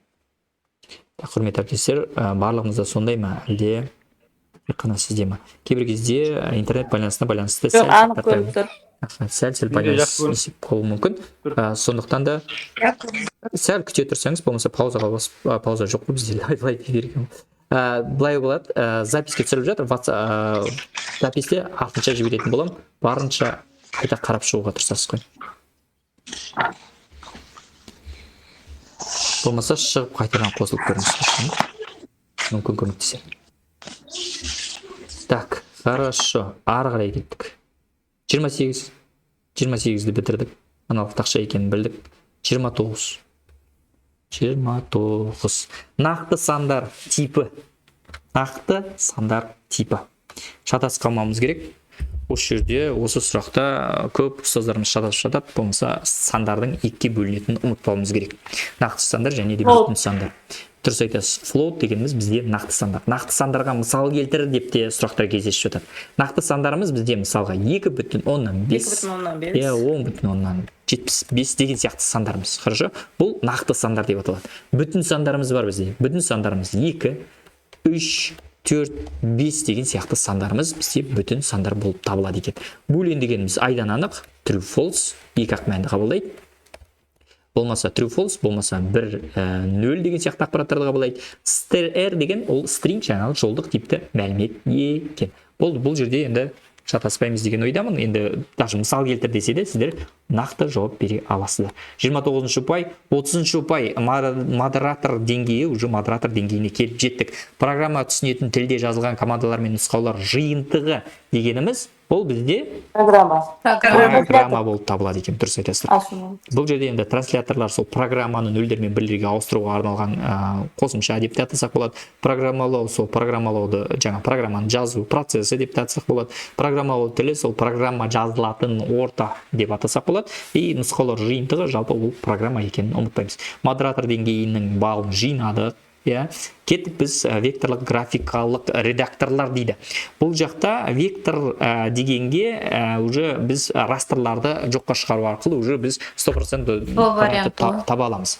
В варианты біз жерде фотобраш и Corel Draw. Corel Draw'да фотобрашта бізде векторлық екенін айдан анық, сондықтан да оны таңдай берсек болады. Қалған варианттарда не үшін болмайды деген сұраққа да жауап бере салайық. Мына жерде Painter. Paint'іміз негізінен растрлық графикалық редактор екенін ұмытпаңыздар, құрметті әріптестер. Ол жерде чисто каждый жаңағы Paint'тің өзіне сурет салып, оны үлкейте берсеңіз, ол жақта растрлық жаңағы не шығады? Бір пикселіміз шығып кетеді екен. Растр, пикселіміз шығады. Сондықтан да бұл вариантты біз 100% деп қабылдай аламыз. 31-ші сұрағымыз кетті. 32-ші сұрағымыз сырғымалы жолдың қайталану санын анықтайтын параметр. Бұл жерде енді бізде жаңа HTML тақырыбына байланысты, HTML тақырыбының аясында бізде бар marque деген, mark деген неміз бар, сырғымалы жолдарымызға байланысты тегіміз бар. Осы тегтің аясында біз оны не істесек болады? Қараңыздар, луп арқылы, мысалы мынау тег арқылы, егер де осы страницада, мысалы мынау параграф дейік, атайық, мынау параграф жалпы маркпен оралған болатын болса, бұл сырғымалы жолға ауысып кетеді, и получается ол бүйтіп сырғып жүреді. Сол жақтан бастап оң жаққа қарай деген сияқты да, сырғып жүретін болады. Ол direction сөзі арқылы, болмаса direction параметрі арқылы біз сол жақтан оңға ма, оң жақтан солға ма, болмаса астынан төбеге ма деген сияқты ақпараттардың барлығын direction арқылы басқаруға мүмкіндік бар. Сонымен қатар бізге луп арқылы ол қайталана берсін, болмаса қанша рет қайталансын деген сияқты ақпаратты басқаруға мүмкіндігіміз бар. Луп цикл деген ақпаратты білдіреді, болмаса қайталану деген ақпаратты білдіреді. Енді келесі екі ақпаратымыз бізге подсказка. Scroll delay дегеніміз, жалпы scroll дегеніміз айнал деп тұр, қанша рет айнал, қанша рет сырғы, delay дегеніміз тоқтау. То есть получается ол сырғып келе жатады да, ортасында қанша секунд тоқтасын, болмаса сырғып баратқан кезде, сырғып өткеннен кейін қанша секунд тоқтасын деген сияқты ақпараттардың барлығын біз получается scroll delay арқылы басқара аламыз. Келесі ақпарат scroll amount дейді. Scroll amount сырғымалы жолдың қайталану санын анықтайтын параметр. Amount дегеніміз қанша пиксельге жылжиды негізінен, қанша пиксельге жылжиды. Ал қайталану саны қайсет бізде? Жаңа ғана айтып өттім. Луп арқылы бізде қайталану санын анықтайтын параметр болып тұр. Scroll amount дегеніміз уже scroll именно қанша пиксельге өтсін, Scroll delay қанша пиксельден кейін тоқтасын деген сияқты. Direction деген айдан анық. Loop дегеніміз жолдың қайталану саны. Қанша рет қайталанады? 2 рет па, 3 рет па, 10 рет па, болмаса бесконечно ма деген сияқты заттар. Так, 32 кетті. 33 көрсетілген программаның нәтижесін көріп тұрсаңыздар құрметті әріптестер, бізде Python бағдарламалау тілінен өте көп сұрақтар кездесе береді екен. Өйткені бұл тақырыбымыз негізінен бізде кіші сыныптардан бастап үлкен сыныптарға дейін қамтылған, и олардың жаңағы оқу мақсаттарына қарайтын болсаңыздар, бұл жақта енді өте көп ақпарат, бастапқы ақпараттардан бастап уже тізімдер, алгоритмдер жаңағы көптеп кездесіп жатады. Сондықтан да әрбір нұсқада бізде өлі 5 сұрағымыз суақтан келеді ғой. Итог қазір егер де варианты. келетін болса, контексті сұрақта да Python келіп қалатын болса, сонда получается бұл нұсқаның аясында бізде 10 сұрақ, 15 сұрақ кездесіп қалды деген сөз ғой. Так. В варианты дейсіз ба? Так, былай қылайық, бірден есепте жіберсек, бізде былай болды. Біздің MyList деген тізіміміз бар. Оның ішінде өзінің тізімдері бар екен, яғни кіріктірілген тізім. Мынау 0-ші тізім, мынау 1-ші тізім, мынау 2-ші орында орналасқан тізім, мынау 3-ші орында орналасқан тізім. Енді қараңыздар, мынау -1 деген ақпарат қалай есептелінеді дейсін болсаңыздар, біздің тізімнің соңғы элементін алу үшін, яғни -1, мынау -2, -3, мынау -4 деп атасаңыздар болады екен. Енді принт арқылы экран бетіне мынау 0, 1, 2, 3, мынау -1 дедік. Экран бетіне бірінші ақпаратты шығаратын болсақ, экран бетіне шығады 953 деген ақпарат. Шықты ма? Шықты. Келесі ақпарат. Екінші орында тұрған ақпаратты шығар. 45, 0, -1. Шықты. Келесі ақпарат 15, 13. Ол бізде -1-ші орында тұр. Ол ақпаратымызда бізде шығады. Так, микрофонды өшіп қойсыздар. Құрметті әріптестер, бізде Б варианты осылай дұрыс вариантымыз екен. Так, 33 кетті. Қалған варианттарымызды қарап шығайық. 950 қайталанып кеткен, 7-ден басталған. 7-міз бізде 0-ші орында тұрған ақпаратымыз екен. Так, ары қарай кеттік. Пропуск жетон. Бұл ақпаратта енді теориялық мәлімет, бұны жатқа білуіміз керек. Пропуск жетон кілт арқылы рұқсат беру тәсілі. Бұл бізде Динамика. жоқ, динамикалық болмайды. Бұл бізде атрибуттарға, және пропуск жетон кілт болатын болса, атрибут дегенді жаттап алуымыз керек. Биометриялық дегенге көбірек ақпарат келіп жатады. Биометриялықтың арасында динамикалық, статикалық деген ақпараттарымыз кездеседі. Жалпы биометриялықтың ішінде мысалы дауыс, ырғылмалы, өзгеріп отыратын ақпарат болатын болса, ол динамикалық болып саналады. Ал өзгеріссіз ақпарат болатын болса, ол статикалық жаңағы биометриялық аутентификация тәсілі болып саналады екен. 34-ші сұраққа келдік, уже 35-ші сұрақ бізде сарапшы деңгейіне келіп қалдық. Сарапшы деңгейінде бізде мынандай сұрақ дейді. Excel программасында деректер базасы жазбасы бар формада терезеден терезеге жылжуға мүмкіндік беретін перне. То есть, мына жерде, мынау форма ғой, форма деп аталады. Мына жерде пернеміз тұр, оны тап кнопкасын басатын болсақ, мына терезеге ауысып кетеді, мынаған ауысып кетеді деген сияқты ақпаратымыз бар. Бұл ақпаратымыз бізде тап кнопкасымен тікелей байланысты екен. 35 сарапшыны алдық, кеттік біз зерттеушіге. Сұрыптаудың түрлері дейді. Осы жерде сіздердің көмектеріңіз керек. Сұрыптаудың түрлері бізде әртүрлі болып келуі мүмкін. Қарапайым күрделі дейді, өсу ретімен күрделі дейді, кему ретімен қарапайым дейді, қарапайым өсу ретімен дейді. Енді қараңыздар, мына жерде қарапайым өсу, қарапайым кему дегенді бірден сызып тастай берсек болады. И өсу ретімен күрделі деген сияқты да бірден сызып тастай берсек те болады екен. Бір сөзбен айтқан кезде қатты шатастырмаған, бұл жерде біздің вариантымыз қарапайым және күрделі. Қарапайым адая, күрделі бізде жаңағы тіс арқылы, не арқылы деген сияқты ақпараттарымыздың барлығы осының аясына жатады екен. Так, 36 кетті. 37. Блок сызбасындағы цикл қадамының белгіленуі. Бұл жерде енді параметрлі цикл белгіленеді.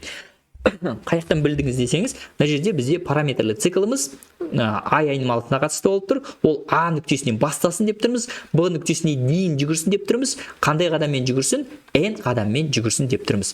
Бұл сызбадағы қадамның белгіленуі N айнымалысына қатысты екен. Ай айнымалысы өзгеріп тұратын айнымалымыз А нүктесінен Б нүктесіне дейін N қадаммен жүгір деген ақпарат екен. Бұны енді параметрлі циклмен тікелей байланыстырып жауап бере берсек болады екен. Келесі. Есептеу кодына байланысты бізде былай дейді. 8 деген сан, 5 деген сан және 3 деген сан беріледі. Яғни 8 А-ға беріледі, 5 Б-ға беріледі, с-ға беріледі 3 деген сан. Шартымыз бірінші қараңыздар, енді жаңағыдай тура қараңыздар. Егерде мына шарт орындалатын болса, мен мына линиялардың барлығын орындаймын. Егерде ол орындалмайтын болса, мына шарт орындалмайтын болса, мен else блогына өтем, мына орынды орындаймын, сөйтемін де print арқылы экран бетіне шығарамын. Егерде қараңыздар, құрметті әріптестер, мына жердегі қызық кіріктірілген шарт болып тұр ғой. То есть получается менде мына шарт орындалатын болса, мен мына шарт кіремді, ішіндегі оның шартын тексеріп көремін. Ол шарт орындалатын болса, мен мына линияны орындаймын, ол шарт орындалмайтын болса, мен else блогындағы ақпаратты орындаймын. Сөйтемін де, уже мен мына циклдың ішінде, мына шарттың ішінде орындап қойғандықтан, мен else блогын қарамаймын, print блогына өтіп кетеді екенмін. Ондай болатын болса, біз кезек-кезек ақпаратты орындап көрейік. Мынау 8, мынау 5, мынау 3. 8 жұпсам ба? Қайтадан көрдіңіздер ме? 8-ді бөлеміз 2-ге, қалдығым 0 ма дейді? Иә, әрине 0. Ондай болатын болса, шарт орындалды. Иә, мен мына блокқа кірдім, мына блокты уже қарамайым деген сөз. Келесі блогымда мен уже тексеріп тұрмын нені? Так. Мен естіп тұрмын ба, құрметті әріптестер? Что-то. Бізді тексеріп тұрмыз. Так, біз b-ны тексереміз. b бедеді. b-ны 2-ге бөлетін болсақ, b-ның мәнін 2-ге бөлетін болсақ, оның қалдығы 1-ге тең болатын болса, яғни 5-ті бөлген кезде 2-ге оның қалдығы тең болатын болса 1-ге, бір сөзбен айтқан кезде біз бүйтіп айтамыз ғой. 5-тің ішінде қанша рет кездеседі? 2 рет кездеседі, ал 2-ні 2-ге көбейтіп 5-тен алатын болсақ, 1 деген мән шығады екен. Микрофонды сәл өшіре тұрсақ, құрметті әріптестер, біреуімізде эхо болып жатыр. Так, бір сәні қалады, яғни бізде шарт орындалды деген сөз. Енді шарт орындалатын болса, мен мына линияны орындаймын. Бұл линияда біздің k-ның мәні есептеліп жатыр. b-ның мәні бөлемін s-ның мәніне. b-ның мәні менде 5, s-ның мәні менде 3 екен. Енді мынау бір линияның сызығы нені білдіреді? Қараңыздар, Python бағдарламалау тілінде жалпы бізде 3 түрлі бөлу бар. Бірінші бөлуіміз мынау бүтін қалдықты білдіреді. Иә, бүтін қалдықты білдіреді. 2-ге бөлетін болсаңыз, оның бүтін қалдығы 1 деген сөз. Егерде 2-ні 2 сызықпен бөлетін болсаңыз, сіз келесі сұраққа жауап бересіз. Так, әріптестер, микрофон. Бөлетін болсаңыз, осында 2 сызықпен бөлетін болсаңыз, сіз бүйтіп жауап бересіз. 2 5-тің ішінде неше рет кездеседі? 2 рет кездеседі. Сол 2 деген санды осы 2 бөлгіш арқылы шығарсаңыз болады. Міне, мынау бірінші бөлгіш не? Бүтін қалдығы. Екінші бөлгіш қанша рет кездеседі? Үшінші бөлгішіңіз сізде бөлшек сан, яғни нақты саныңыз шығады екен. Енді бұл бөлуді жүргізген кезде біз уже білеміз, 3-тің ішінде, 5-тің ішінде 3 бір рет кездеседі, и жаңағы бөлшек бөлігі шығатыны айдан анық. Енді қандай сан шығады деген сұрақ? С варианты. С варианты болады, иә? С варианты болады. Оны былай да есептей салсақ болатынша, мына калькулятор егерде оны рұқсат беретін болса, бізге жаңағы вариантымызды дұрыстап шығарып бере алады. Көріп тұрсыздар ма? 1-де 6 деп жалғаса береді, негізінен бесконечный. Бізге округление жасап, бізге компьютер өзі 7 деп тоқтатып бере алу мүмкіндігі бар екен. Сондықтан да біздің жауабымыз С варианты екен. 39-шы сұрақ. Криптология. Жаңа ғана ескерткен болатынбыз. Көрдіңіздер ма? Криптология ғылымы тұратын тармақтар саны. Олар қанша және де қандай? Сабақтың басынан бастап қарап отырсаңыздар, сіздер уже оны білулеріңіз керек. Криптология ғылымы 2-ге бөлінеді деп айттық. Қандай дедік? Криптоанализ, сосын криптография ма? Дұрыс айтасыз. Криптография ол жаңағы жалпы шифрлау әдістерін ойластыру. Криптоанализ уже шифрдан шығару әдістерін ойластыру. Екеуі бір-біріне қарама-қарсы деп те айтсақ болады. Екеуі осы криптологияның бөлімдері деп жаттап алсақ болады екен. 40-шы сұрақ бізде уже зерттеушінің деңгейде мынандай қарапайым сұрақ берілген екен. Binary digit ол бізде бит екені айдан анық. Binary дегеніміз ол жаңағы 0 және 1 сандарына сайма-сай айтылатын сөзіміз болып келеді. Сондықтан бұл жақта binary бит сөзімен сайма-сай екен. 41-ші сұрақтан бастап бізде контекстік тапсырмалар, құрметті әріптестер. Бұл жақта бір сұрақ беріледі. Мысалы 41-ден бастап 45-ке дейін уже бізде бір сұрақ, бір тексттің аясында беріледі. Мына жерде уже қайтадан питонға байланысты жолдық мәліметтер аясындағы, тақырып аясындағы не екен? Сұрақтар екен. Мына текстті мұқият оқып алатын болсаңыздар, бұл тақырып сізге таныс болмаса да, бұл тексттің арасынан бізде кейбір кездерде дұрыс жауапты тауып алу мүмкіндігіміз бар. Соны ескеріңіздер, құрметті әріптестер. Мынаны асықпай оқып аламыз. Сосын қараймыз тапсырмасын, кодын білдік. Жолдағы кез келген орындағы символдарды көрсету үшін қолданатын символ дейді.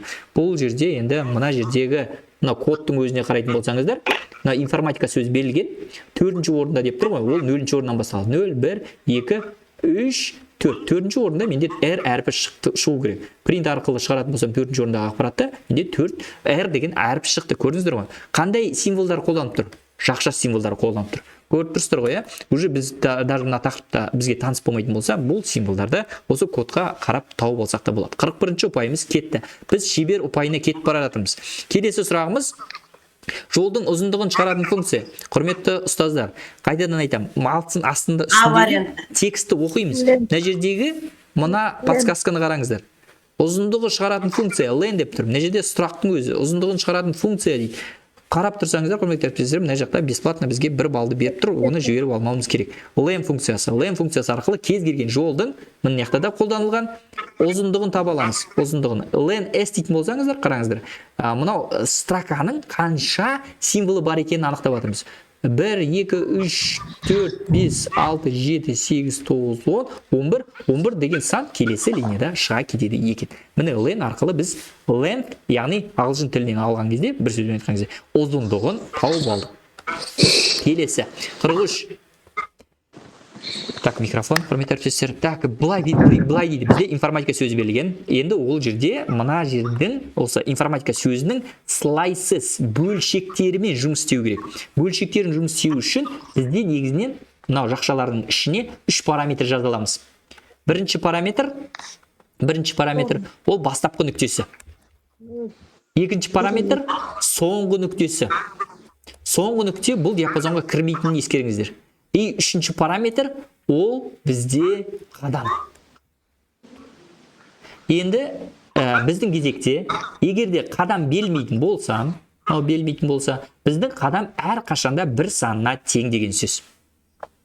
Бастапқы нүкте бізде беріліп тұр 2, соңғы нүкте беріліп тұр бізде 7.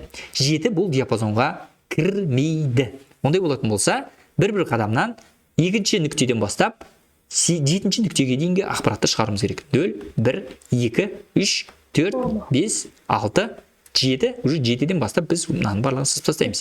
2-ден бастаймыз. Бізде шыққан ақпарат форма екен.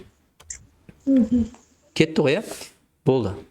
Егерде сіздерге қадам беріп жіберетін болса, оған да дайын болыңыздар. Мына жерде мысалға 2 деп беріп жіберетін болса, мысалы 2, 7, 2 деп беретін болса, біз уже түсінуіміз керек, что біз мынау тексттің екінші бөлігінен бастап 7-ші бөлігіне шейін қайтадан мыналарды сызып тастаймын. Şimdi 2 қадаммен секірем деймін. Яғни F-ті шығарам, 4-ті шығарам, A-ны шығарам деген сияқты да. Уже дальше секірудің қажет жоқ, потому что 7-ден асып кетеміз. Сонда фра деген сөз осылайда шығатын. По-моему, осындай вариант бар бізде. Или даже мен келесі сұрақты қарап отырмын ба негізінде. Осындай сұрағымыз бар бізде. Так, келесі сұрақ. К әрпін шығару үшін дейді. Осы жерде көп ұстаздарымыз шатасып жатады негізінен. Осы сұраққа назар аударыңыздар. К әрпін шығару үшін қай вариантымыз дұрыс? Д вариант. 8. 9. Варианты. Информатика болатын болса 0, 1, 2, 3, 4, 8 болады. 7, 8. 8-іміз и 9 ол К. 9-дарға назар аударамыз. 0-дан бастаймыз ғой. 0-ден бастаймыз, шатаспаймыз. Так, қайсы А ма, Д ма? Д-да просто жақшасын дұрыс шаппаған. Дұрыс айтасыз. А варианты дұрыс, жақшасын дұрыс шаппай кеткен. Көрдіңіздер ма? Бізді шатастыруға арналған сұрақтарымыздың бірі екен. Бұндай детальдерге назар аударып отыруымыз керек. біз 44-ші сұрақта жауап бердік. Міне жаңағы бәсе осы есімде қалып кеткен ғой. Бізде 2-ден бастап 7-ге шейін 2 қадаммен жаңа ғана шығарып тастаған болатынбыз. Фра деген сөз шығады. Получается, біз 45 баллды алдық. Мастер деңгейіндеміз. Біз оған қанағат тұтпаймыз, 50 балдан 50 балл алуымыз керек. Так, бізге келесі 46-тан бастап 50-ге дейінгі 5 сұрағымыз енді Excel-дің аясында келеді деп тұр. Көрдіңіздер ме? Excel-дің аясында келейін деп тұр. И бізде абсолютті және салыстырмалы сілтемелі тақырып берілген екен, текст берілмеген екен да. S4 ұяшығының мәні дейді. S4 болған кезде бір сөзбен айтқанда S1-ді былай қарай түсір деп тұр ғой. 50 болады ғой жауабы. Давайте есептеп көрейік. Есептеп көру үшін бірінші абсолютті сілтеме мен салыстырмалы сілтеменің айырмашылықтарын білуіміз керек. Салыстырмалы сілтемеде доллар знагы болмайды. Оны мысалға и қатардың алдында да, и жолдың алдында да бізде доллар знагы болмайды. Ал егерде қатардың алдында да, жолдың алдында да доллар знагы болатын болса, біз оны оңға жылжытып, солға жылжытып, астыға жылжытып, үстіге жылжытып, мәні өзгермейді. Яғни формуласы да өзгермейді. Яғни мен мына формуланы астыға қарай жылжыта бердім. 4-ке апардым. А2 соға алып сақталады. А2 долларларымен қоса тура сол күйінде осылай жазылады екен. Ал B1 менде мына жаққа түскен кезде B2 болып кетеді. B2 болып кетеді. V4 болып кетеді. V4-ті, яғни мен қосамын A2-ге. V4-ім 30 20 50-ге тең болады екен. Міне осылай біз салыстырмалы сілтеме және абсолютті сілтемені шығара алдық. Д жауабы дұрыс. 46 етті. 47. S1 ұяшығының мәні. S1-дің өзін есепте деп тұр. B1-ге 15-ке қосамыз 35 болады. Болды. Жақсы. 48. S2 ұяшығының мәні дейді. B2. V1 болады. V2 қосылған. А варианты. А жоқ. Бізге уже мәні емес, V2 қосу формуласы. Формула керек. қосу не варианты. Д варианты дұрыс айтасыздар, потому что біз бір рет жылжымаймыз, астыға қарай B2-ге ғана жылжимыз, S2-ге ғана жылжимыз. Бір рет жылжыған кезде астына жол бір рет өзгереді, сонда получается B2. Мына жерде уже A2-ның долларлар түсіп кеткенін көріп тұрсыздар, мына жақта уже B3-ге кетіп қалған. Яғни біз 2 рет астыға жылжытқан кезде, 2 қатар астыға жылжытқан кезде бізде ол B3-ге ауысып кету мүмкіндігі бар екен. 49. S3 ұяшығының формуласы S3. Да. V3 қосу Да. А варианты. А варианты. Мынау A3-ге ауысып кеткен Д-да көрдіңіз бе? Мына жерде сондықтан A2 детальдарға назар аударамыз. 50-ші ең соңғы сұрақтардың бірі S1, S2, S3, S4 формуласының нәтижесі. Жаңалардың барлығын еске түсіріп отыру керек болды ғой. Получается, бізде мына жақта егерде B2 болатын болса, 35. так, 35 қосылған. 40. 40. Бұдан кейін B3. 45, 50. 45. 45. 50. 50. Потом 50. Осылап қосамыз енді. Қосайық. 170. Д жауабы. 170 болды ма? Дұрыс па? Так, 170 болды. Біз 50 сұрақтың барлығын өтіп шықтық. Бізде сомнение болған сұрағымыз қаншасыншы еді? 10-шы сұрақ еді. Есте сақтап алдыңыздар ғой, иә? 10-шы вариант. 10 етін. 10 бізде жаңағы ұяшықтардың түсі, қаріп түсі немесе белгіше жиынтығы бойынша сұрыптау дедік. Формат бойынша дедік, таңдамалы тізім бойынша дедік. Оны жаптық. Получается, формат бойынша белгіледік. Кеттік, болды, тестілеуді аяқтаймыз. 50 сұрақтың барлығын белгіледік. Қарап тұрсаңыздар, бізде көп келді Pythonнан, көп есептеулер именно келді Pythonнан. Excelден де көбірек келді. 2-ге қосамыз. 4. Так, жабамыз. Тестілеуді аяқтаймыз. Бізде 50-ден 50 деген шыға кеткен екен. Құрметті әріптестер, 10-шы сұрағымызда формат арқылы жаңағы не істеу қабылданды. Көрдіңіздер ме, құрметті әріптестер? Соны тура сол күйінде жаттап алсаңыздар да жарасады екен. Міне, құрметті әріптестер, 50-ден 50-ді алдық. Бұйыртса 50-ден 50 бренд онлайн 50-ден 50-ге Турцияға путевка тегіп ататын болатын болса, келесі жылдары біз алып тұрмыз деген сөз ғой, егерде осындай нұсқамен, осындай сұрақтармен, осындай темппен жауап беріп шығатын болса. Бізге негізінен тестке осындай 50 сұраққа белгіледі 2 сағат 15 минут. Біз қазір 1 сағаттың көлемінде барлығымыз талдап отырып, 1,5 сағаттың көлемінде екен, талдап отырып, барлығын асықпай орындап шықтық. Негізінде сіздерде де сондай асықпай, бірінші қараңыздар, әрбір сұраққа егер де жоққа шығару мүмкіндігі болатын болса, оны жоққа шығарып арқылы жауап беру отырыңыздар. Міне құрметті әріптестер, бүгінгі талдауымыз өз мәресіне жетті деп ойлаймын. Барлықтарыңыздың көңіліңізден шықты деп ойлаймын, және де пайдалы бола деген ойдамын деп мен записті жаймен деп аяқтай беретін болсам. Кері байланыстарыңыз болса, болмаса түсінбей қалған сұрақтарыңыз болатын болса, бір қойып шықсаңыздар. Сонымен бүгінгі талдауымызды аяқтай берсек. Құрметті әріптестер, міндетті түрде жіберіледі, запись түсірілді. Қазір мен записті бір тексерілсем, құрметті әріптестер. Жаңа бағысында қосқам. Микрофон қосылып кеткен сияқты, құрметті әріптестер. Так, запись қосылған. Барлығы орында. Ағай, біздер мына тесттен өтеміз ба, сосын сіз жібересіз ба? Google диск па, сода? Қай тесті? Google формада тест жасап жібересіз ба сіз? Иә, міндетті түрде. Так, тесттеріміздің барлығы сіздерге берілген. ОБТ бренд сайтына кіретін болсаңыз, так, мен көрсете аламын ба? ОБТ бренд сайтына кіретін болсаңыз, мысалы мен мына Мадина деген кісінің атынан кіріп отырмын. Сіздерде мынандай ақпараттарыңыз бар. Бұны бір-бір ескеріп кете салайын, жаңадан қосылған әріптестер болса пайдалы болады. Сіздерде осындай нұсқалардың барлығы біздің базада 15 нұсқа бар екенін ұмытпаңыз. Ол 2025 тест деген бөлімшеде орналасқан. 15 нұсқаның талдауы, сонымен қатар әрбір нұсқаның өзі формат түрінде астына сақталған. Яғни сіз мына талдауды қарап шығасыз, тура осындай 1 сағаттық талдау көп болса, сол талдауда біз теориялық мәліметтердің барлығына тоқталдық. И получается, мына жақта тестті тапсырасыз. Тестті тапсырып болғаннан кейін артында ответтерін көруге мүмкіндігіңіз бар. Ответтерін сіздің ответтерін көріп алғаннан кейін міндетті түрде бір нұсқадан егер 50 болатын болса, 50-ден 40-тан төмен алып жатқан жағдай болатын болса, обязательно қатемен жұмысты жасауды ұмытпаймыз. Хорошо?